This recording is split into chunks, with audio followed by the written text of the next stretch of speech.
السلام علیکم ناظرین، خوش آمدید کہتے ہیں پروگرام آپ دیکھ رہے ہیں فرنٹ پیج۔ ناظرین، جس طرح سے توقع کی جا رہی تھی GIT رپورٹ کے بعد سپریم کورٹ میں جائے گی تو پھر اس کو چیلنج کیا جائے گا حکومت کی جانب سے، وہی ہوا۔ اور دیکھیں کہ آج کی سرخی اور شاید سرخی تقریباً تمام اخبارات میں ایک ہی جیسی ہے۔ جنگ بھی دیکھیں، اگر ایکسپریس بھی دیکھیں، GIT کے پابند نہیں سپریم کورٹ، اور یہی GIT رپورٹ کے پابند نہیں سپریم کورٹ، دونوں اخبارات یعنی ایکسپریس اور جنگ میں یکساں طور پر سرخی کی صورت میں موجود۔ غیر مصدقہ دستاویزات کی قانونی حیثیت دیکھنا ہوگی، رپورٹ پورا پاکستان جان چکا، اس پر عمل کیوں کریں؟ جسٹس اعجاز الحسن، کیا انکوائری ہماری گائیڈ لائنز پر ہوئی؟ دستاویزات کے ذرائع کیا ہیں؟ جسٹس اعجاز افضل، ہلمیٹل کا ریکارڈ تصدیق شدہ نہیں، رپورٹ کا خفیہ حصہ بھی پبلک کریں گے۔ شہباز نے ایسے بیان دیا جیسے پولیس کے سامنے بیٹھے عدالت، درخواست گزاروں کے دلائل مکمل۔ جنگ اخبار کی بھی یہی سرخی ہے، جس طرح میں نے کہا، درخواست گزار بتائیں سفارشات پر کیوں عمل کریں، بیانات کو ضابطۂ فوجداری کے تحت دیکھا جائے گا، ضرورت پڑنے پر جلد 10 بھی کھول سکتے ہیں۔ دیکھنا ہوگا دستاویزات قانون کے مطابق پاکستان منتقل ہوئیں، قانونی حد دیکھ کر فیصلہ کریں گے۔ شہباز شریف کا بیان تضاد کے لیے استعمال ہو سکتا ہے، ہر چیز شفاف ہونی چاہیے۔ اگر سرخی دیکھیں تو GIT رپورٹ غیر قانونی ہے، سپریم کورٹ مسترد کر دے، وزیر اعظم ISI سمیت ٹیم کے 3 اراکین پر اعتراضات۔ یہی جنگ اخبار میں بھی ہے کہ GIT رپورٹ ناقص، جانبدارانہ، متعصبانہ، یک طرفہ اور قانون کے خلاف ہے۔ نواز شریف کے اعتراضات قانونی نکات تک محدود رہیں۔ سپریم کورٹ، مینڈیٹ سے تجاوز کیا، جلد 10 خفیہ رکھنا بدنیتی ہے، ISI کا نمائندہ حاضر سروس نہیں، اس کی تعیناتی بطور سورس ہوئی، نامکمل رپورٹ پر آرڈر پاس نہیں کیا جا سکتا۔ تو یہ وہ اعتراضات ہیں جو وزیر اعظم صاحب کی جانب سے ان کے قانونی ماہرین عدالت میں پیش کیے۔ تو یہ تو دونوں بڑی خبریں آپ کے سامنے ہم نے رکھ دی ہیں، اس کے علاوہ اور دیگر خبریں تو ہیں ہی۔ Not bound by GIT Supreme Court, news international, GIT report bias, farce, one sided, Sharif family, acceptability of GIT documents debatable, observes bench head. Express Tribune, London firm belongs to GIT chief's cousin۔ Express Tribune کی خبریں تھیں، اور drone کی خبریں۔ PTI to wait for Supreme Court verdict before pressuring Sharif to quit۔ PPP asks PM to leave office voluntarily۔ Sharif Dar asks Supreme Court to throw out GIT report۔ Drone کی خبریں تھیں یہ۔ اور Pakistan threatens to choke Indian supply lines near LOC۔ LOC پہ ایک دفعہ پھر حالات تھوڑا سا کشیدگی کی طرف گامزن۔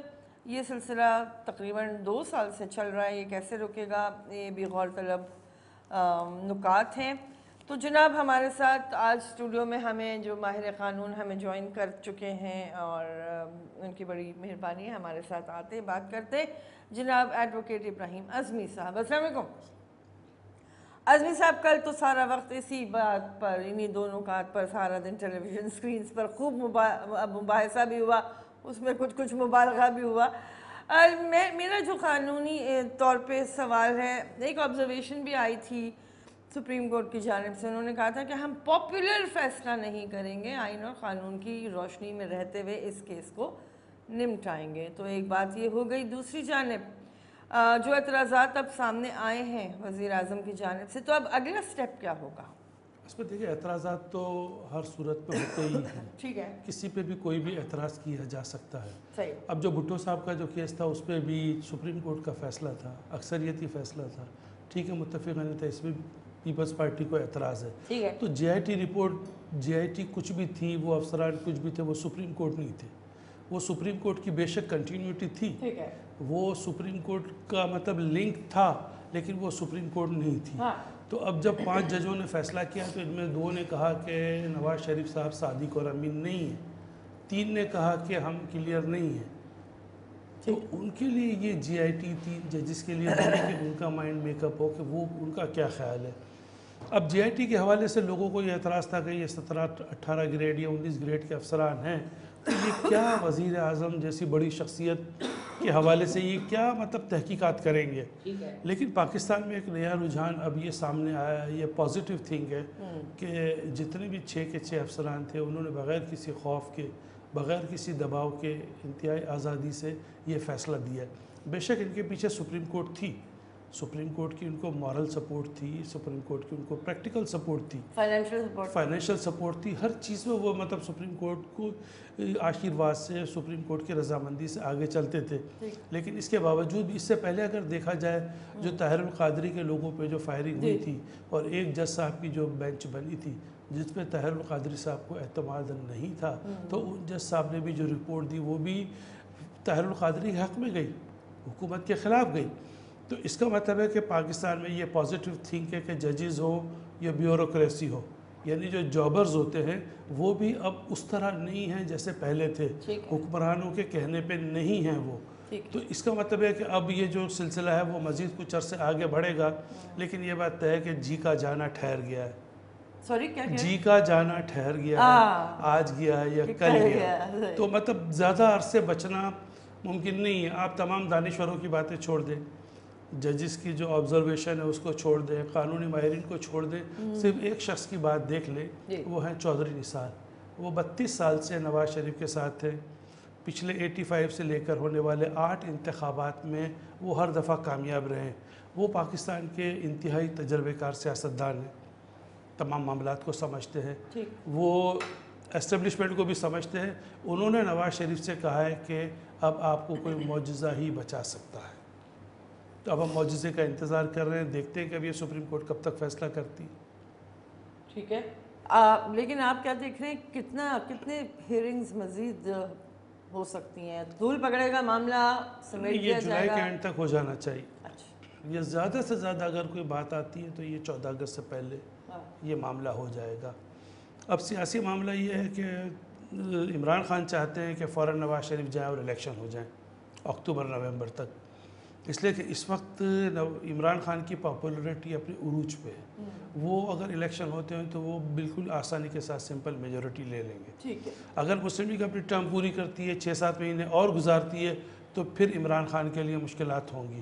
تو پھر نواز شریف, پھر زرداری کی بارگیننگ پاور بڑھ جائے گی اگر یہ ٹرائنگل قسم کی پارلیمنٹ آتی ہے جس میں کچھ سیٹیں جو ہیں وہ نواز شریف کی ہیں, کچھ سیٹیں جو ہیں عمران خان کی ہیں, کچھ سیٹیں آصف زرداری کی ہیں. تو اس لیے پیپلز پارٹی چاہ رہی ہے کہ تھوڑا ڈیلے ہو تاکہ عمران خان کی پاپولیرٹی کم ہو اور ہماری بارگیننگ پوزیشن بہتر ہو, جبکہ عمران خان چاہ رہے ہیں کہ ابھی نواز شریف جائیں اور فوراً الیکشن. ٹھیک ہے جی ناظرین, انہی نکات پر اس وقت تو بریک لیں گے, واپس آئیں گے تو اور باتیں بھی کریں گے, اور یہ والی باتیں تو جاری ہیں. ہماری پروگرام آپ دیکھ رہے ہیں فرنٹ پیج.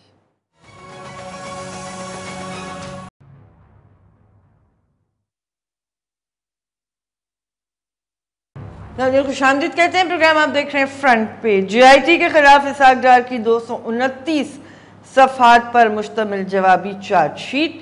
ٹیکس دستاویزات کو سمجھنے میں جی آئی ٹی ارکان نے غلطی کی, سرکاری ریکارڈ دانستہ نظر انداز کیا گیا. جب جی آئی ٹی میں آگاہ کیا گیا, ایف بی آر نے ان کے ٹیکس گوشوارے نہیں دیے تو اسی شام فراہم کر دیے گئے. جی آئی ٹی کی بدنیتی اس حقیقت سے آیا ہے کہ احتیاط میں دی گئی معمولی رقوم پر بھی سوال اٹھایا گیا. اثاثوں میں غیر معمولی اضافے کے مشاہدے سے کبھی آگاہ نہیں کیا گیا. پوچھا جاتا تو بآسانی وضاحت کر دیتے. تو عزمی صاحب, یہ اسحاق ڈار صاحب نے اپنی پریس کانفرنس میں بھی تقریباً وہی باتیں کی تھیں جو انہوں نے اس وقت کورٹ میں جمع کرائی ہے, یہ جو جوابی چارج شیٹ کہہ رہے ہیں اس کو, یا اپنا جواب جمع کرایا. اچھا, کہنے والے یہ بھی کہہ رہے ہیں کہ یہ ساری معاملات جب چل رہے تھے تب آپ کو اعتراض اٹھانا چاہیے تھا, خاص طور پہ جی آئی ٹی کی جو فارمیشن تھی اس حوالے سے, اور اب یہ بات جو ہے وہ پرانی کہی جائے گی. یہ ساری باتیں جو اس وقت اٹھائی جا رہی ہیں, ان کا براہ راست مقدمے سے تعلق بنے گا بھی, یا بس یہ دلیل پر دلیل ہے؟ اس میں دیکھیں, جب 20 اپریل کو فیصلہ آیا تھا اس میں یہی تھا کہ جی آئی ٹی کی تشکیل کی جائے گی. جو مین ججمنٹ تھا ان میں ججز کا اختلاف تھا 3 اور 2 کا, لیکن جو آرڈر تھا جس میں جی آئی ٹی تشکیل دی گئی تھی وہ متفقہ طور پہ تھا, سارے چیزیں دی گئی. کہ کس طرح GIT بنے گی. اب اس کے باوجود یہ شریف برادران اور یہ مریم نواز اور یہ مٹھائیاں ایک دوسرے کو کھلا رہے تھے. اب ان کو یہ اندازہ نہیں تھا کہ GIT کس سمت میں آگے بڑھے گی. جب سپریم کورٹ نے کہا کہ یہ 4 ٹرم میں اپنی رپورٹ دے گی, 2 ہفتے کے بعد, 15 دن کے بعد, اور 2 مہینے میں یہ اپنا کام پورا کرے گی. اب اسحاق ڈار انتہائی سمجھدار اور سلجھے ہوئے آدمی, لیکن آپ دیکھیں کہ جب وہ GIT سے جب باہر آئے تو وہ بالکل ہی مطلب ہائپر تھے, اتنا زیادہ مطلب وہ گالم گلوچ کر رہے تھے, اور مطلب وہ جو شخصیت تھی, جو ایک وقار تھا اسحاق ڈار کا, وہ انہوں نے کھو دیا. اب سارا مسئلہ یہ ہے کہ اسحاق ڈار بھی 20-25 سال پہلے اسکوٹروں پہ پھرا کرتے تھے, آج ان کے بچوں کے پاس باہر ٹاور ہے. اب ایک آدمی اکاؤنٹنٹ ہے, وہ چارٹرڈ اکاؤنٹنٹ ہے, وہ ایک بڑی نواز فیملی جیسے لوگ اس کا سمدھی, ان کے آپس کی رشتہ داری ہو گئی ہے, اور وہ وزیر خزانہ بھی ہے, تو انہوں نے اپنے بچوں کو کروڑوں اربوں روپے کے معاملات کے وہاں سیٹ کروا دیے. اب یہ پہلی دفعہ مریم اورنگزیب نے کہا ہے کہ نواز شریف نے ایک پیسے کی بھی کرپشن نہیں کی, حالانکہ کبھی ان کی طرف سے کوئی بیان نہیں آیا کہ ہم کرپٹ نہیں ہیں. ان کی طرف سے سب یہی آیا کہ بھئی سب چور ہیں. اب جو کل جو کالم آیا ہے ایک صاحب کا, ان کے والد صاحب بھی کالم نگار ہیں اور یہ بھی کالم نگار ہیں اور بڑے نواز شریف کے حامی ہیں, وہ چھوٹے چھوٹے عام لوگوں کی بات کر رہے ہیں, کسی دکاندار کی, کسی آفیسر کی, کسی بینکر کی, کسی مولانا کی, کہ وہ بھی چور ہیں. وہ تاثر یہ دینا چاہ رہے ہیں کہ ہر آدمی جو ہے وہ بگڑا ہوا ہے, تو نواز شریف کے پاس تو زیادہ وسائل تھے, ان کے پاس زیادہ مواقع تھے, چوریاں کرنے کے تو انہوں نے چوری کی. اس قسم کے لوگ جسٹیفائی کر رہے ہیں اپنے کالمز کے ذریعے. واضح طور پر ایک خط کھنچ گیا ہے, پاکستانی 2 حصوں میں بٹ چکے ہیں, ایک طرف پرو نواز ہیں اور ایک طرف پرو عمران ہیں. کچھ لوگ یہ چاہ رہے ہیں کہ ملک کے اندر تبدیلی آنی چاہیے, ملک کے اندر صاف ستھرا ماحول ہونا چاہیے, ملک کے اندر کرپشن نہیں ہونی چاہیے, اور دوسری طرف لوگ یہ چاہتے ہیں کہ جی ہم نواز شریف کے حامی تھے, کسی موقع پہ ہم نے ان کی حمایت کی تھی, اب ہم اپنے آپ کو تبدیل نہیں کر سکتے, اور جو بھی ہے وہ ہمارے لیے سب نواز شریف ہیں. تو یہ پاکستان جو ہے وہ اس وقت واضح طور پہ 2 حصوں میں بٹ چکا ہے. جس طرح پہلے پرو بھٹو اور اینٹی بھٹو ہوا کرتا تھا, اب یہ پرو نواز اور اینٹی نواز والی صورتحال پیدا ہو چکی ہے. ٹھیک ہے جی, السلام علیکم. السلام علیکم جی, شہباز بول رہا ہوں لاہور سے. فرمائیے شہباز صاحب. ہاں جی, میں ایکچولی یہ کہنا چاہتا ہوں, جن لوگوں نے پٹیشن کی ہوئی ہے جی, وہ لوگ کیا صادق اور امین ہیں؟ جیسے شیخ رشید, جیسے عمران خان, جیسے وہ وکیل فواد چودھری, یہ خود کرپٹ ترین انسان ہے. ٹھیک ہے, کیونکہ ہم تو پنجاب میں رہتے ہیں, ہم جانتے ہیں یہ ان کے کریکٹر کیا ہیں. ٹھیک ہے, اور ایکچولی 70% لوگ نواز شریف کے ساتھ ہیں. بے شک نواز شریف اتنا اعلیٰ پائے کا سیاستدان یا ایمانداری پہ نہیں پورا اترتا, لیکن ان سب سے زیادہ ایماندار ہے. ٹھیک ہے, ٹھیک ہے, بہت شکریہ شہباز صاحب, آپ نے اپنا پوائنٹ آف ویو سامنے رکھا, اور آپ نے یہ فرمایا کہ مقدمہ کرنے والے حضرات کا بھی دامن صاف نہیں ہے. ٹھیک ہے جی, یہ اصول ہے ان کی طرف سے آگیا. اصل بات یہ ہے کہ اگر یہ لوگ چور ہیں, عمران خان, شیخ رشید, تو نواز شریف کی حکومت 4.5 سال ہو گئے, تو آپ ان کو پکڑتے کیوں نہیں ہیں؟ صحیح. اگر انہوں نے کوئی کرپشن کی ہے, شیخ رشید ہو, عمران ہو, جہانگیر ترین ہو, اسد عمر ہو, کوئی بھی ہو, XYZ کوئی بھی ہو, تو آپ کی حکومت ہے کہ آپ انہیں گرفتار کریں. یہ کوئی مسئلہ نہیں ہے کہ جی آپ کو کسی نے کہا کہ آپ چور ہو تو آپ بولتے ہو آپ بھی چور ہیں. اچھا, اس میں عزمی صاحب ایک اور نقطہ آ جاتا ہے نا, وہ کہتے ہیں کہ جناب سیاسی طور پر آپ دوسرے کو اپنے اثر میں زیر اثر لانے کے لیے یا دبانے کے لیے آپ, یعنی سیاسی مقدمے بازی کا ایک یا سیاسی پریشر کا وہ ایک الزام لگتا ہے. خاص طور پہ اگر ہم سندھ کی بات کر لیں, ڈاکٹر عاصم کی بات کر لیں, ایان ملک کی بات کر لیں, کچھ بھی, ایان علی کی کچھ بھی ثابت ثبوت تو آیا نہیں. ایک ہنگامہ, شرجیل میمن کی بات کر لیں, اس پہ بات کر لیتے. کالر ہیں جی, السلام علیکم. وعلیکم السلام. جناب جی, علی نواز عرض کر رہا ہوں ملتان سے. فرمائیے علی صاحب. صاحب میرا یہ بہن کہ سپریم کورٹ پہ کیس کر رہا ہے پناما کا. جی جی. تو GIT نے ماشاءاللہ اتنا کام کیا. پہلے میں GIT کو سلام پیش کر دوں اپنی طرف سے, بلکہ پوری قوم کی طرف سے. ان لوگوں نے اتنی محنت کی اور بڑے ایماندار لوگ تھے جنہوں نے بغیر خوف بغیر خطر پاکستان کے لیے کام کیا, اور حکومت نے اس وقت کوئی اعتراض نہیں اٹھایا. اب اعتراض اٹھانا, ان پہ شک و شبہات کرنا, اگر وزیر اعظم کو ہمارے اداروں پہ اعتبار نہیں ہے تو کیا قوم کو وزیر اعظم پہ اعتبار کرنا چاہیے؟ ٹھیک ہے, بالکل صحیح جی, آپ کا سوال بھی ویلڈ ہے کہ جب وزیر اعظم خود ہی اعتماد نہیں کر رہے اداروں پہ, تو وزیر اعظم اپنے ساتھیوں پہ اعتماد نہیں کر رہے. دیکھیں چودھری نثار اور شہباز شریف ان کے قریبی لوگ تھے، جس طرح قائد اعظم کے ساتھ لیاقت علی خان تھے، جس طرح آپ دیکھیں کہ مولانا مودودی کے ساتھ میاں طفیل تھے، اسی طرح آپ دیکھیں کہ شاہ فرید الحق تھے شاہ احمد نورانی کے ساتھ. ایک نمبر 1 شخصیت ہوتی ہے اور ایک نمبر 2 شخصیت ہوتی ہے، جس طرح فاروق ستار تھے الطاف حسین کے ساتھ. اب الطاف حسین بھی اعتماد نہیں کر رہے تھے، ان کو قائم مقام نہیں بنا رہے تھے. اسی طرح نواز شریف بھی چودھری نثار پہ اعتماد نہیں کر رہے، شہباز شریف پہ اعتماد نہیں کر رہے. آج کسی نے کہا ہے، پتہ نہیں مذاق ہے کہ نہیں، یہ فیس بک پہ آیا ہے کہ نواز شریف ممکن ہے کہ مولانا فضل الرحمان کو انٹرم پرائم منسٹر بنا دیں. وہ اپنی پارٹی میں بغاوت سے یا آلٹرنیٹ قیادت ابھرنے سے بچنے کے لیے، اب جن کے یہاں اتنا زیادہ لوگوں پہ عدم اعتماد ہو اور صرف اپنے خاندان تک، کتنی محدود سوچ ہے. کتنی آپ دیکھیں کہ چون لائے ماؤ زیدانگ کو دیکھ لیں، پہلے بھی ہم نے کہا تھا مہاتیر محمد کو دیکھ لیں، جتنے بھی لوگ تھے آپ دیکھیں کہ انہوں نے اپنے بچوں کو آگے نہیں بڑھایا. امام خمینی کو دیکھ لینا، ان کا کوئی بیٹا ہے نہ پوتا ہے، کچھ بھی نہیں. سارے لوگ قوم کے بچوں کو اپنا بچہ سمجھتے ہیں، لیکن یہ لوگ تو اپنے بچوں کو صرف اپنا بچہ سمجھتے ہیں. بریک لیتے ہیں ناظرین، واپس آئیں گے. پروگرام آپ دیکھ رہے ہیں front page.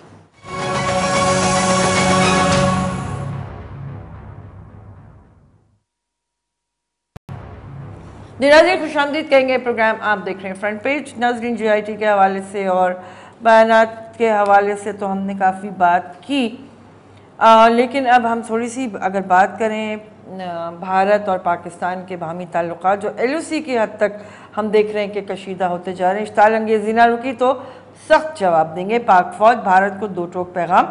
D G M O کا بھارتی ہم منصب سے ہاٹ لائن پر رابطہ. اس حد تک نہیں جانا چاہتے جہاں سپلائی لائن کاٹنی پڑے.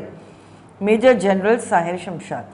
تو عظمی صاحب، یہ معاملہ بھی سدھر کے نہیں دے رہا. یہ کب سے میرا خیال ہے تقریباً 2-2.5-3 سال سے یہ چل رہا ہے کہ ایل او سی پہ کچھ نہ کچھ ہوتا ہے بھارت کی جانب سے، اس کے بعد ہماری طرف سے جانی نقصان ہوتا ہے اور ہم احتجاج کے بھی جتنے ذرائع ہیں وہ استعمال کرتے ہیں.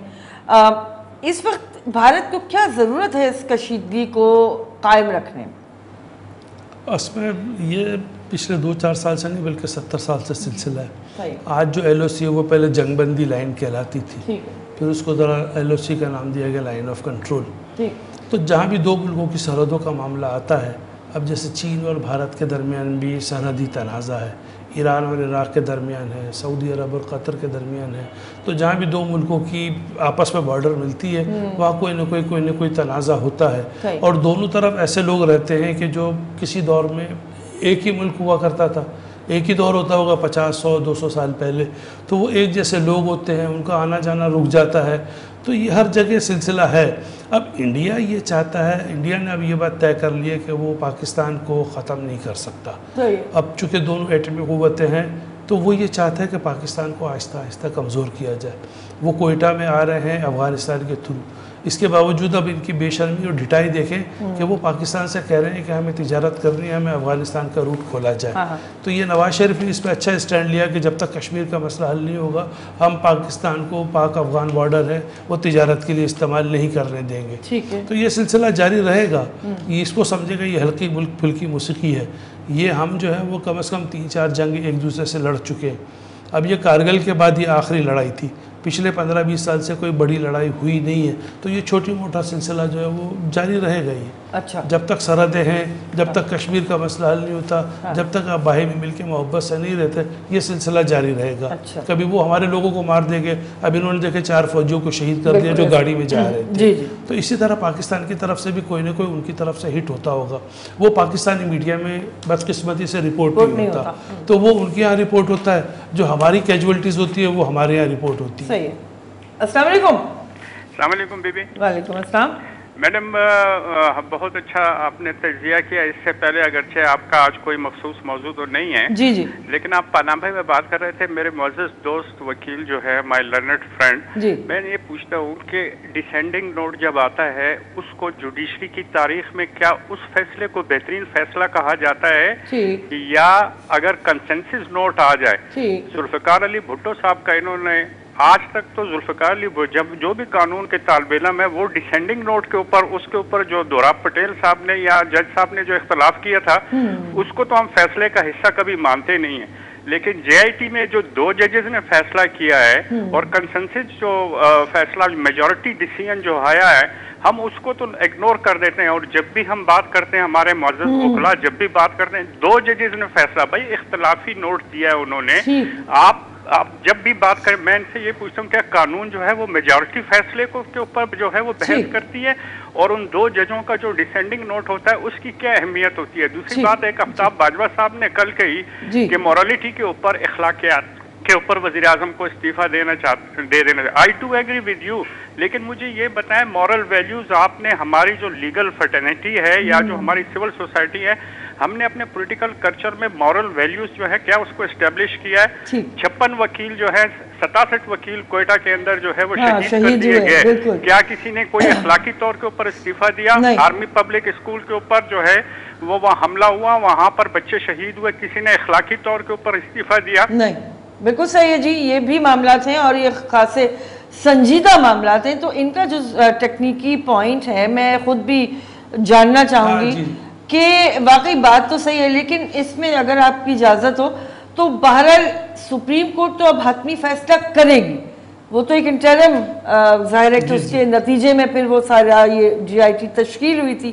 تو کیا آپ کیا فرماتے ہیں؟ میں یہ کہہ رہا ہوں کہ ان کا جو سوال تھا کہ جو اقلیتی فیصلہ ہوتا ہے یا ڈسینٹنگ نوٹ ہوتا ہے وہ قابل عمل نہیں ہوتا. بالکل صحیح. وہ جو رسالے ہوتے ہیں PLD وغیرہ اس میں بے شک یہ شائع ہوتا ہے, جس طرح کہ انہوں نے کہا کہ دوراب پٹیل صاحب نے جو اختلافی فیصلہ تھا, دوراب پٹیل صاحب بھی تھے, صفدر شاہ تھے اور جسٹس حلیم تھے. ان 3 ججز نے کہا تھا کہ بھٹو صاحب کو بری کر دیا جائے, لیکن چونکہ 4 ججز نے کہا, ایس انوار الحق, نسیم حسن شاہ اور دوسرے 2 ججز نے, 4 ججز نے یہ کہا کہ بھٹو صاحب کو پھانسی دی جائے, تو امپلیمنٹ وہ فیصلہ ہوا جو اکثریتی تھا.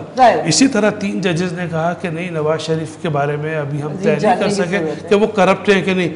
2 ججز نے کہا, چونکہ 2 ججز نے کہا اس لیے نواز شریف آج اقتدار پہ ہیں.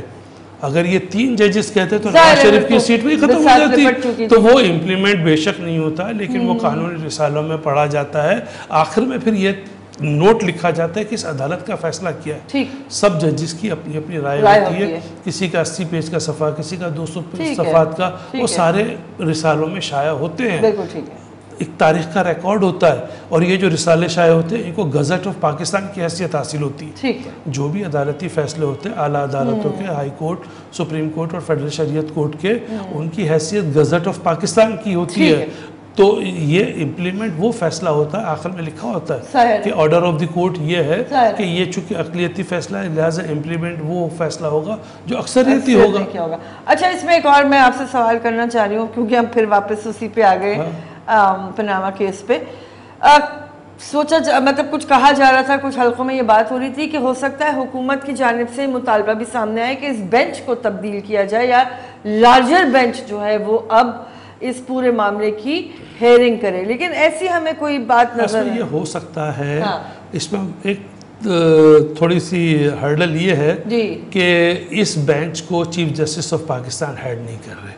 عمومی طور پہ جو بھی سینسیٹیو معاملات, بڑے معاملات ہوتے ہیں ان کو جو چیف ہوتے ہیں وہ ہیڈ کرتے ہیں. اب اس پہ صورتحال یہ ہوئی کہ پہلے انور ظہیر جمالی صاحب تھے, اس کو ہیڈ کر رہے تھے. یہ سمجھے کہ اپریل سے یہ معاملہ اٹھا ہوا ہے, اپریل 2016 سے. تو جب یہ سلسلہ آگے بڑھا تو 30 دسمبر 2016 کو جسٹس انور ظہیر جمالی ریٹائر ہو گئے. تو ایک اور عارف خلجی صاحب کو بھی ریٹائر ہونا تھا, جسٹس عارف خلجی کو بھی. تو اس بینچ کو یہ محسوس ہوا کہ یہ معاملہ طول پکڑے گا اور ہم اس کا فیصلہ نہیں کر سکیں گے, تو انور ظہیر جمالی صاحب نے اس سلسلے کو روک دیا. پھر جب 2017 شروع ہوا تو جسٹس ثاقب نثار صاحب جو تھے وہ چیف جسٹس آف پاکستان بنے. تو انہوں نے یہ بہتر سمجھا کہ چونکہ پہلے سے کچھ ججز اس معاملے کو چلا چکے ہیں, بڑا سینسیٹیو معاملہ ہے, اور وہ شروع سے چونکہ چیف جسٹس تھے نہیں جب یہ معاملہ آیا تھا, تو انہوں نے جناب خود بینچ میں نہیں بنے اور 5 ججز کی بینچ بنا دی.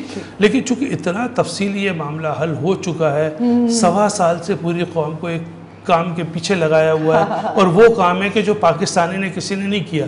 پاناما لیکس کو پاکستان میں نہیں بنی تھی, یہ تو باہر کے صحافیوں نے تحقیقات کی اور انہوں نے بتایا کہ جناب یہ ان کے فلیٹس ہیں. تو پھر انہوں نے پوچھا منی ٹریل بتائیں, انہوں نے کہا جی 2 دفعہ نواز شریف صاحب نے قوم سے خطاب کیا, 1 دفعہ پارلیمنٹ سے خطاب کیا, اور انہوں نے کہا کہ جناب یہ ہیں وہ ذرائع جس سے لندن کے فلیٹس لیے گئے, اور قطری خط کا کوئی ذکر نہیں تھا. سپریم کورٹ میں اکرم شیخ صاحب آئے, وہ نواز شریف کے بچوں کے وکیل تھے, انہوں نے قطری خط نکال کے دکھا دیا کہ جی یہ ہے منی ٹریل. اس کا مطلب ہے کہ غلط بیانی ہے, ٹھیک جھوٹ ہے. ٹھیک ہے. السلام علیکم. وعلیکم السلام جناب. جی سوات سے بات کر رہا ہوں جی. حاجی اقبال فرمائیے. جی اقبال صاحب فرمائیے. حاجی صاحب دراصل ہمارے پاس بہترین انتظامی مشینری موجود ہے جس پہ سالانہ اربوں کربوں روپیہ خرچ آتا ہے. وہ ایک کمشنری نظام. اگر تحصیل کی سطح پر اسسٹنٹ کمشنر جو تحصیل کا علاقہ بہت چھوٹا ہوتا ہے, 2-3 گھنٹے میں اگر اسسٹنٹ کمشنر گھومے اپنے علاقہ, اگر کوئی 2 نمبر پپسی تو نہیں بننا ہے, 2 نمبر ٹافی تو نہیں بننا ہے, بسکوٹ تو نہیں بن رہا ہے, وہ اسکولوں میں جا کے بچوں سے پوچھے کہ پڑھائی آپ کا صحیح استاد دے رہا ہے کہ نہیں, اسپتالوں میں جا کے مریض سے پوچھے کوئی صحیح دوائی مل رہا ہے.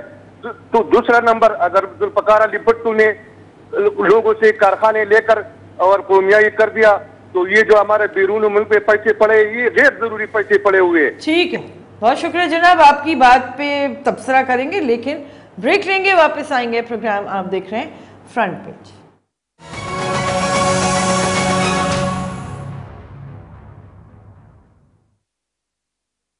خوش آمدید کہتے ہیں. پروگرام آپ دیکھ رہے ہیں فرنٹ پیج. سوات سے حاجی اقبال صاحب نے جو سوال کیا تھا اس کو آگے بڑھاتی ہوں. عزمی صاحب, یہ دوسری تیسری کال ہمارے پاس ایسی آئی ہے جس میں یہ بات کی جا رہی ہے کہ جو کمشنریٹ نظام ہے وہ اس نظام سے جو اس وقت چل رہا ہے بہتر تھا. کم از کم سرکار کا کنٹرول تھا کافی حد تک انتظامی معاملات میں, لیکن اب ہمارے کالرز کے مطابق یہ نظام ویک ہو گیا ہے. آپ کیا کہیں گے؟ پہلے اگر ہم اس کی ہسٹری دیکھیں اس نظام کی تو یہ انگریزوں نے یہ نظام ہمیں دیا تھا, اور وہ ICS کہلاتا تھا, انڈین سول سروس.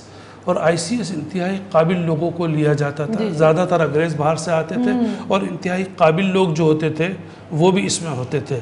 تو مسلمان اس وقت بہت کم تھے. ایک مسرت زبیری صاحب ہوا کرتے تھے ICS. تو کہنے کا مطلب یہ کہ جب پاکستان بنا تو اس کو سول سروس آف پاکستان کیا گیا. CSP افسران ہوتے تھے, اب اس کو CSS کا نام دیا گیا, سول سپیریئر سروس. تو اس میں یہ ہوتا ہے کہ جیسے ایک ڈسٹرکٹ میجسٹریٹ ہوتا ہے, وہ پورے ضلع کا ہوتا ہے, وہ ہیڈ کر رہا ہوتا ہے پورے ڈویژن کو. ڈسٹرکٹ میجسٹریٹ پورے ڈویژن کو ہیڈ کر رہا ہوتا ہے, اور جو ڈسٹرکٹ کو ہیڈ کرتے ہیں وہ ڈپٹی کمشنر ہوتے ہیں, اور ڈپٹی کمشنر کو اس ضلع کا بادشاہ کہا جاتا ہے. اس کے اندر پھر ADC اور SDM وغیرہ ہوا کرتے تھے. ابتدا میں عدلیہ کے اختیارات بھی ان کو ہوا کرتے تھے. پھر چونکہ ہمارے آئین میں دیا گیا کہ عدلیہ اور انتظامی الگ الگ ہوں گے, وکلاء نے تحریک چلائی. سندھ ہائی کورٹ میں شرف فریدی صاحب جو تھے ہائی کورٹ بار کے صدر, بڑے انتہائی قابل, انتقال ہو گیا اب ان کا, تو انہوں نے پھر یہ پٹیشن داخل کی اور طے کیا کہ آئین میں دیا گیا کہ 14 سال میں جو ہے وہ عدلیہ کو انتظامیہ سے الگ کیا جائے گا. پھر گورنمنٹ نے اس معاملے کو سیریسلی لیا اور عدلیہ کے جو میجسٹریٹ تھے وہ الگ ہو گئے, انتظامیہ جو تھی وہ الگ ہو گئی. اس کے بعد جب مشرف آئے تو انہوں نے سن 2000 میں ایک قانون بنایا, جنرل لقوی اس کے ہیڈ تھے, اور انہوں نے کہا کہ اختیارات جو ہیں وہ بلدیاتی نمائندوں کو دیے جائیں, جو منتخب نمائندے ہیں, بجائے اس کے کہ اب ڈپٹی کمشنر کو دیں. NRB بنایا تھا. اب اس میں کچھ اختیار پولیس کو ہوتے تھے اور کچھ اختیار بلدیاتی انتخابات کو ہوتے تھے, اور ڈپٹی کمشنر انہوں نے DCO کا نام بلکہ یاد دہانی کرا دیں, وہ نقوی صاحب کے بعد دانیال عزیز کے پاس آیا تھا. دانیال عزیز آئے تھے, لیکن اصل جو بنیادی کام تھا وہ جنرل لقوی کر لیا تھا. پھر تو بلدیاتی ادارے بن گئے تھے, پھر دانیال عزیز آئے تھے. تو اس پہ لوگوں کو لگا کہ کچھ خامیاں ہیں, کسی شخص کی ذمہ داری نہیں ہے. اگر کوئی خامی ہوتی ہے تو نہ بلدیاتی جو نمائندہ ہے منتخب وہ اس کا ذمہ دار ہے, نہ پولیس اس کی ذمہ داری لیتی ہے. تو لوگوں کو محسوس ہوا کہ ڈپٹی کمشنر کا نظام کچھ بہتر ہے. اب اس کی اگر کچھ خامیاں دور کر دی جائیں اور بلدیاتی اداروں کو بھی وہ اگر اہمیت دے, منتخب نمائندوں کو بھی, تو پھر یہ سلسلہ چل سکتا ہے. ٹھیک ہے جی. السلام علیکم. وعلیکم السلام. جناب مصطفیٰ صاحب, بات دراصل یہ ہے کہ ہماری بدقسمتی یہ رہی ہے جی کہ ہمارے ملک میں سیاست برائے خدمت نہیں, برائے پیسہ کماؤ. ٹھیک ہے. دیکھیے نظام کی کوئی بات نہیں ہوتی, انسان اگر خود اچھا ہے, خود اگر اپنا احتساب کرے تو ہر نظام صحیح چل سکتا ہے. لیکن پاکستان میں یہی ہے کہ ہمارے سیاستداں اس لیے سیاست میں آتے ہیں, کروڑوں روپے خرچ کر کے آتے ہیں کہ آج کروڑ خرچ کریں گے 10 کروڑ کما لیں گے. تو نظام جو ہے کوئی بھی برا نہیں ہوتا, انسان برا ہوتا. بالکل ٹھیک ہے, بہت درست فرمایا, نشاندہی ٹھیک ہے آپ کی. جس جگہ پہ جو مجاز ہے بہتر کام کرے گا تو نظام آگے بہتر طریقے سے بڑھے گا. اچھا عزمی صاحب, پورے پاکستان میں اگر دیکھیں، خاص طور پہ اگر KPK دیکھ لیں اور بلوچستان دیکھ لیں، ایک دفعہ پھر ہمیں لگ رہا ہے کہ وہاں پہ دہشت گردی ایک دفعہ سر ابھار رہی ہے، یا یہ کہ واقعات ہو رہے ہیں پیدر پہ. اور افسوس کی بات ہے FC قافلے پر پشاور FC قافلے پر خودکش حملہ، میجر شہید 10 زخمی. چمن میں بھی دھماکہ، ایک اہلکار شہید. اور ابھی گزشتہ دنوں بلوچستان میں ہم نے دکھا ہے کہ پولیس پر بھی حملے کیے گئے. تو یہ اس میں آپ بھارت کا ہاتھ دیکھ رہے ہیں یا وہی افغان ایلیمنٹ دیکھ رہے ہیں، کیا دیکھ رہے ہیں؟ دیکھیں، بلوچستان میں 2 قسم کے دہشت گردی ہے. ایک فرقے وارانہ تھی، اہل تشیع اور ہزارہ کے لوگوں پہ جو دہشت گردی ہوتی تھی، اس پہ جو بڑا اچھا کام کیا جنرل راہی شریف نے، اور اس پہ بڑی حد تک انہوں نے قابو پا لیا، وہ ضرب اصل تھا. جب جنرل باجوہ آئے تو انہوں نے اس کو رد الفساد کا نام دیا. اب یہ جو لگ رہا ہے کہ جس انداز میں جو 3 دن میں جو 3 SPs جو مارے گئے کوئٹہ کے اندر، تو اس کو لگ رہا ہے کہ یہ بھارتی ایلیمنٹ ہے، اور یہ جو ہے وہ بلوچستان لبریشن آرمی کو لے کے یہ آگے بڑھ رہے ہیں. تو پاکستان کو بھی اب اپنی انٹیلیجنس کو بہتر بنانا چاہیے ان علاقوں میں، اور یہ دیکھنا چاہیے کہ جس خوبصورت انداز سے جنرل راہی شریف نے کام کیا تھا، اب موجودہ جو فوج کی قیادت ہے ان پہ بھی ایک قسم کا پریشر ہونا چاہیے. ان کی تمام تر عزت اور احترام کے باوجود ہمیں انہیں بتانا چاہیے کہ دیکھیں، آپ سے پہلے جو آرمی چیف تھے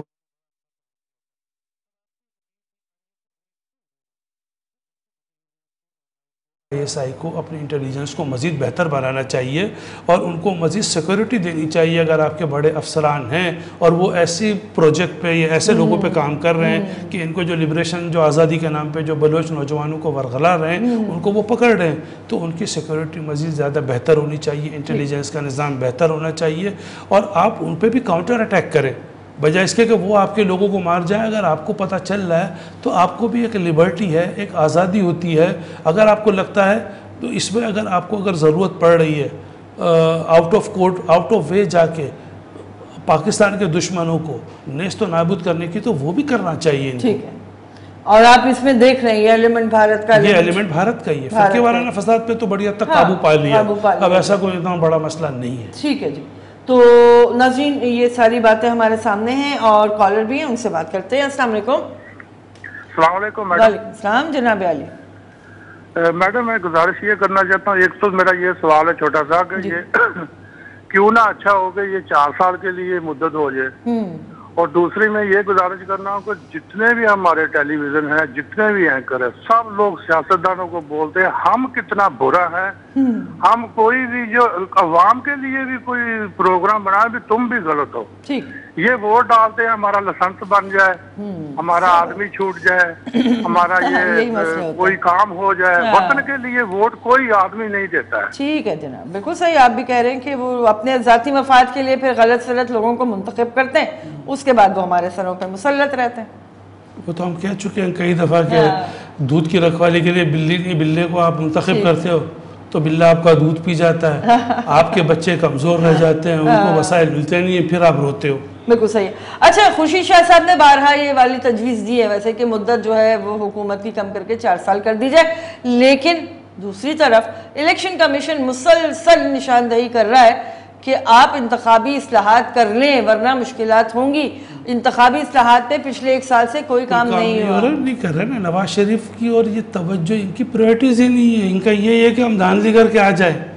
آپ دیکھیں، میں آپ کو بتاؤں کہ جب الیکشن کمیشن کے افسران نے سیاستدانوں کو بلایا اور ان کو کہا کہ یہ بائیو میٹرک سسٹم ہے اور اس طریقے سے انتخابات ہوں گے اور تھم امپریشن لگائے گا، پھر وہ جس پارٹی کو ووٹ دینا چاہے دے سکتا ہے، ان کے چہرے اترے ہوئے تھے. جو سیاستدان آئے تھے، جو دھاندلی کر کے اقتدار میں آتے ہیں، وہ جب رپورٹ پڑھ رہے تھے ان کے چہرے وہ اترے ہوئے تھے. وہ چاہتے نہیں ہیں کہ بیلٹ کے ذریعے عوام جو اپنے صحیح معنوں میں نمائندے منتخب کریں، تو پھر بلٹ کے ذریعے پھر فیصلہ ہوگا. صحیح بات ہے.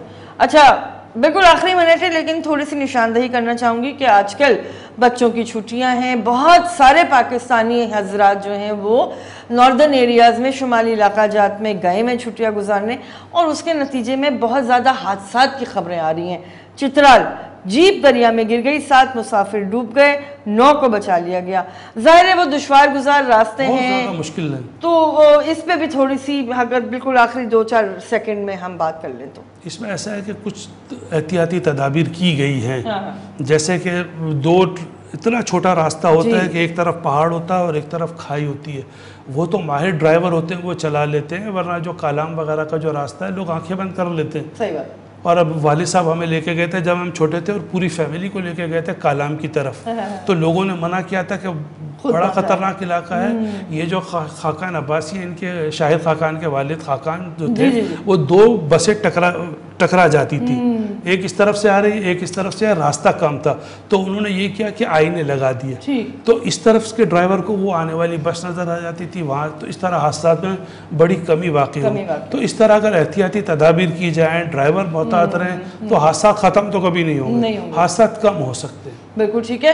اور دوسری جانب یہ کہ آپ جب بھی اس طرح کے کسی طویل سفر پہ جائیں تو اپنی جو سواری ہے اس کو بھی 100% فٹ کر کے ہی لمبے سفر پر نکلیں, میرا خیال ہے زیادہ بہتر ہے. تو بہت شکریہ عزیز صاحب, آج ہم نے کافی باتیں کی آپ کے سامنے. ناظرین ہمیں دعا میں یاد رکھیے گا. پروگرام دیکھنے کا شکریہ. پروگرام آپ دیکھ رہے تھے فرنٹ پیج.